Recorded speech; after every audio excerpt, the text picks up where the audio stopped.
Well, my name's Clint Holley, and my business is called Well Made Music, and what we do is we cut master lacquers for the vinyl reproduction industry. And what that means is we basically create the first record of any record that you see in a store. It's cut on a material called a lacquer, and then it gets turned into metal plates that then they put in big presses. I call it like a waffle iron, and they put a puck of PVC in there and then they squish it, and that's what becomes your favorite records.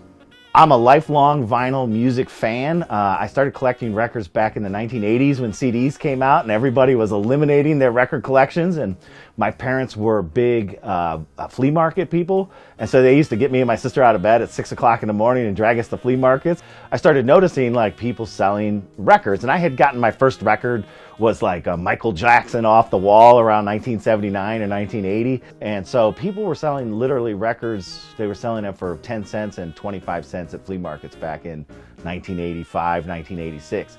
And so as a young kind of teenager, the exposure to music, I saw something like the cover to Neil Young's After the Gold Rush album, and it had the gatefold where you could open it up and see his ripped jeans and the patches. I was like, now this is pretty cool. I want to know more about that. And so I would buy stacks of records, 10 cents a piece, and it kind of started it all. And I worked in the live music industry from 2000 to 2010 as a sound engineer, a bar manager. The late nights get a little bit old, and around 2009, a person opened a pressing plant in Cleveland, Ohio. His name's Vince Lazars, and he opened a pressing plant called Gotta Groove Records.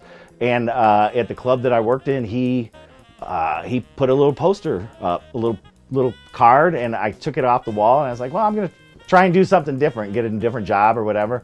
I sent him a resume, and he didn't hire me, but he took me along one day to a studio that owned a machine called a mastering lathe. He took me just because I had an audio background, and he was a manufacturing guy. And the studio we went to had one of these machines, and Vince offered this person the job that I do now, and they turned him down. And so I went home and I talked to my wife Bonnie about the day, and she said, well, you should just buy one of these machines, and not knowing that you can't just drive over to Guitar Center or wherever and buy one. And it started really like a year and a half long odyssey to find out more about the machines, their history, who actually owns ones to sell. And it led me to a man in New Jersey who had stockpiled all of these when all the record companies got rid of them in the 80s and early 90s. And we made a deal. I brought one home one day, set it up in my mother-in-law's garage. She had a little extra room on her garage, and taught myself to craft and cutting records. I always say it's an industry that wasn't really ready for its own success, because people had destroyed a lot of the equipment that was in use, say in the 50s, 60s, and 70s. A lot of it was mothballed in warehouses. A lot of it was in bad condition.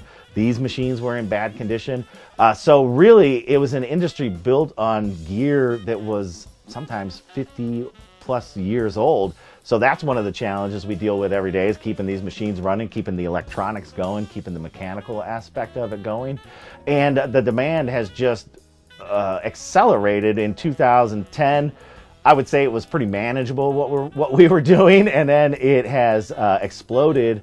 It's really an industry that's in a lot of transition right now, and the technology is trying to catch up with the older technology. It's a really weird melding of new and old.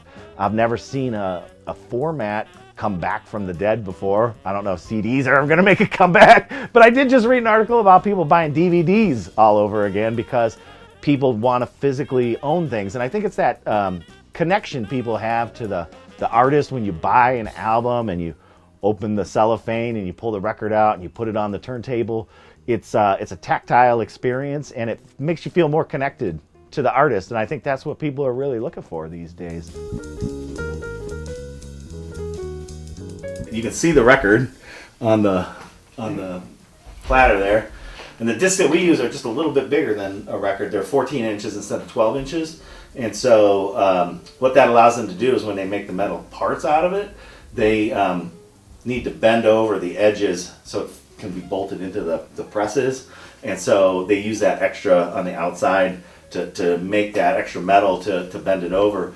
But after you cut a record, we can't listen to it because the material is soft. These are, this material is like nail polish. And so if you play a master, you can potentially take some of the high end off of it because the material is so soft. So you're not supposed to play them when you're done cutting them, so you have to inspect it with a microscope instead of playing it to make sure that everything is okay with it. So that is what Dave is doing right now.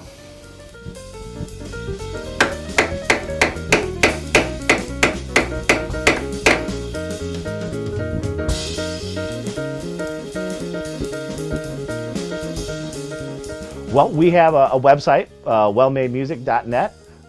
Is probably the easiest way. We're very active on Instagram. One of the things that we're actually been trying to do over the last couple of years on Instagram is really educate people more about the vinyl process, like what goes into making a vinyl record. I think in this day and age of instant gratification, I think sometimes people think you just plug a thumb drive into a machine and it spits the record out on the other end. And it's a very human endeavor. There's a lot of people touching this record before it winds up in the bin at your favorite record store. And I would say that's a good way. It's Well Made Music Vinyl is our handle on Instagram. We have videos about the vinyl making process, as well as things about how to select your first turntable if you've never been into the hobby of records before.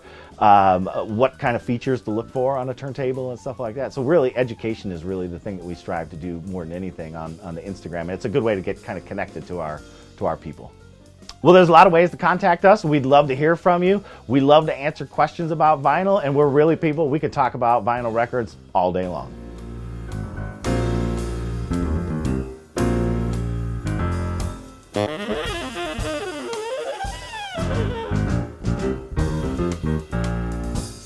Thank you.